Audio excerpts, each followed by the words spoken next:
Hey everyone, it's PL Stewart here from the Drowned Kingdom Saga 7847. I'm going live, one of those spontaneous live things that I promised I would do more of a while back when I started my YouTube channel.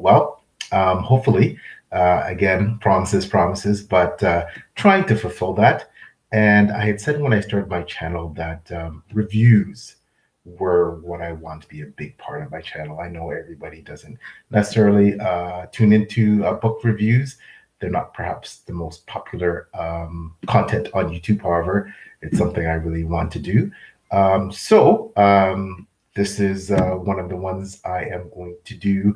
I haven't done one recently for a long time. And I thought, what better book to do than Speaking Bones by Ken Liu?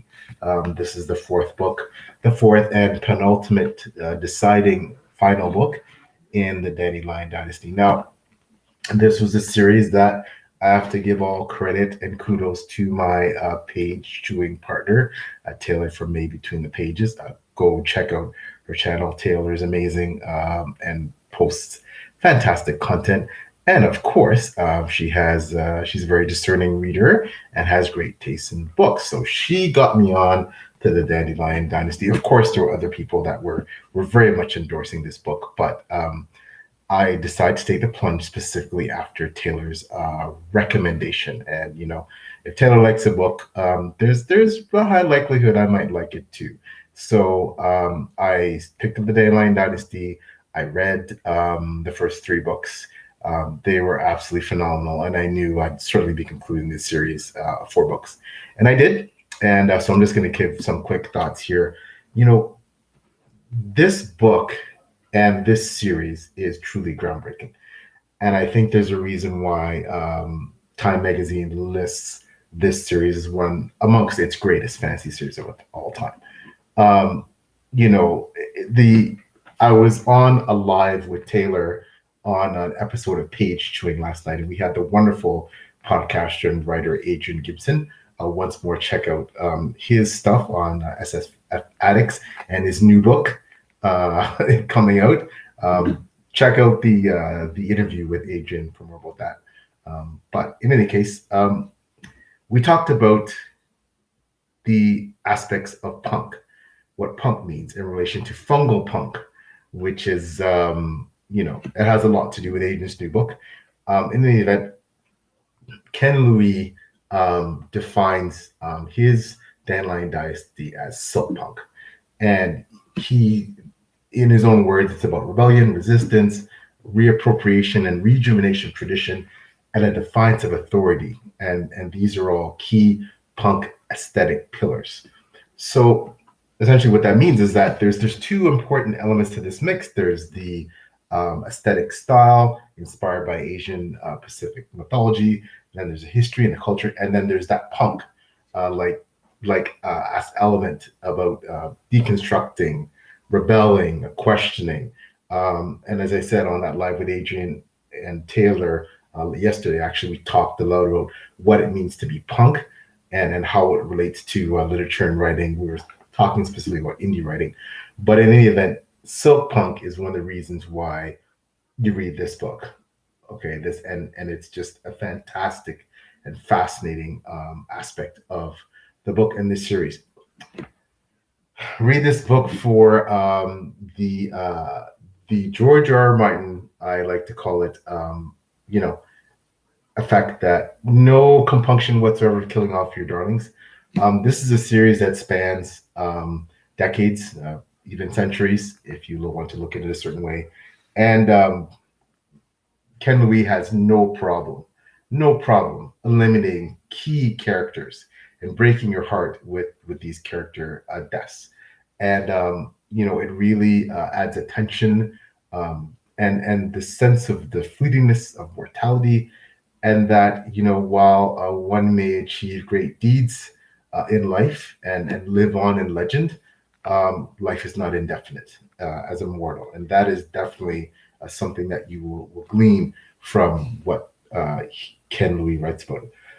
Read this for the incredible prose. The prose is phenomenal, and it's a gateway and a mirror, especially to another um, aspect that I'm going to get into, the philosophy.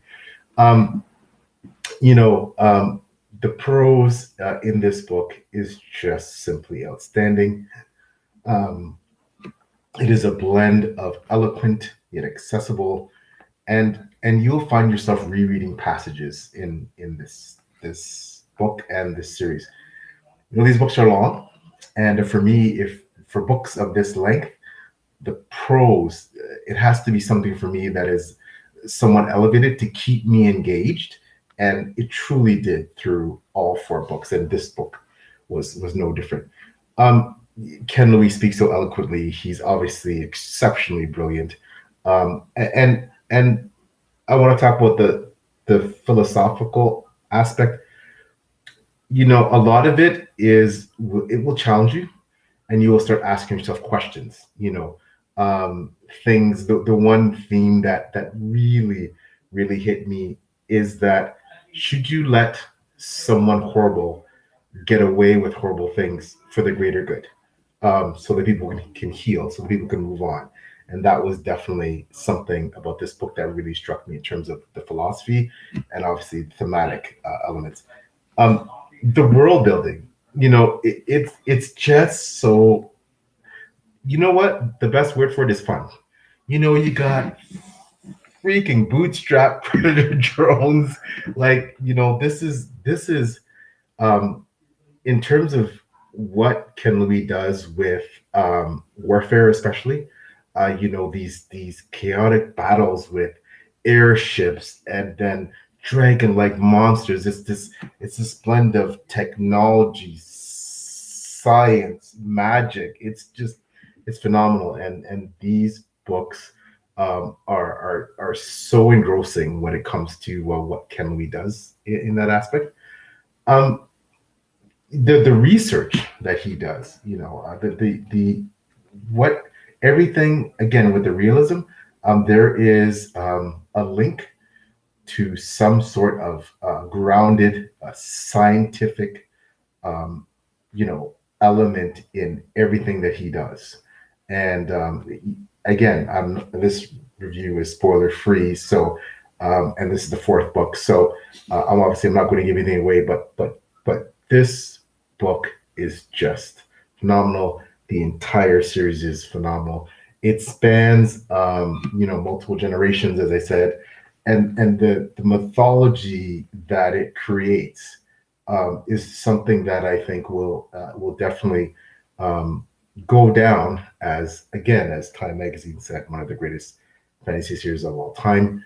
Um, there's a sense of emergence, you know, in the aftermath of all this tragedy and loss, and heroes dying and new generations coming up and looking for prominence and trying to assert themselves and grasp power.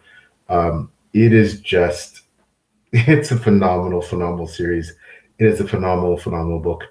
Um, the ending of this book, it's going to break you. You're going to tear up. Um, and especially if you think about the context and you look back at the series as a whole, it truly made the ending of this book and this series incredibly poignant. But again, this is going to be a short review, so I just want to say that this book and this series will definitely end up in my top 25 all-time series to date. Um, you know, the themes, the characters, and before I go, I would be remiss if I didn't talk about the characters. These are characters that will cement themselves in your head, and it's a huge character list. But you will have those characters that you will not be able to forget, and they will make an impact on you. Um, you know, but maybe lastly, you know, everything we talked about as well on the podcast last night, that everything is derivative of something, and it's so hard to do something that feels inventive and fresh and unique, and this book and this series does. It's not going to be for everyone. Ken Louis is someone who, you know, somewhat might find that, you know, some of the density of the narrative and the things that he seems to go off on tangents on. That might not be for them, but I can guarantee you that for those of you who love tales within tales, especially regarding the philosophy, it adds this layer of nuance that I just found was absolutely brilliant. So this book needs to continue to be well read. The originality, is fantastic. The characters, the world building, it checks all the boxes. Um, you know, the solutions that are provided in this book may seem nebulous, but it's going to make you think. It's not as dark, and I've only read one book in the series with Prince of Nothing, Scott Backer.